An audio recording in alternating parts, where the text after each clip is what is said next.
അദ്ദേഹത്തെ അനുസ്മരിക്കുന്നു. തെന്നല സാറിനെ സംബന്ധിച്ചിടത്തോളം ഒരു ഗുരുനാഥനായിട്ടാണ് ഞാൻ എപ്പോഴും അദ്ദേഹത്തെ കണ്ടിട്ടുള്ളത്. അദ്ദേഹം അടൂരിൻ്റെ MLA ആകുന്ന സമയത്ത് ഞാനന്ന് കേരള വിദ്യാർത്ഥി യൂണിയൻ്റെ ഒരു പ്രവർത്തകനായി അദ്ദേഹത്തിന് വേണ്ടി ഓരോ സ്ഥലത്തും പോകുവാനും പ്രസംഗിക്കുവാനും ഒക്കെ നടന്നിട്ടുള്ള ഒരു വ്യക്തിയാണ്. അദ്ദേഹത്തെ സ്മരിക്കപ്പെടുമ്പോൾ അദ്ദേഹത്തിൻ്റെ സൗമ്യമായ മുഖമാണ് എപ്പോഴും മനസ്സിൽ തെളിഞ്ഞു വരുന്നത്.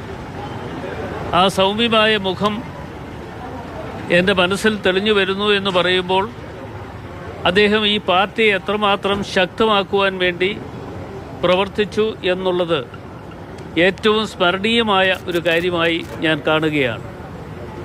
അദ്ദേഹം കൊല്ലം ജില്ലയുടെ പ്രസിഡൻ്റായിരിക്കുന്ന സമയത്തും അന്ന് ഞാൻ കൊല്ലം ജില്ലക്കാരനാണ്. അന്ന് പത്തനംതിട്ട ജില്ല രൂപീകരിക്കുന്നതിന് മുമ്പ് കൊല്ലം ജില്ലയുടെ പ്രസിഡൻ്റായി അദ്ദേഹം പ്രവർത്തിക്കുകയും അതിനുശേഷം KPCCയുടെ പ്രസിഡൻ്റായി വരുന്ന കാലഘട്ടങ്ങളിലുമൊക്കെ അദ്ദേഹം നടത്തിയിട്ടുള്ള ഓരോ പ്രവർത്തനങ്ങളും എന്നും സ്മരണീയമാണ്.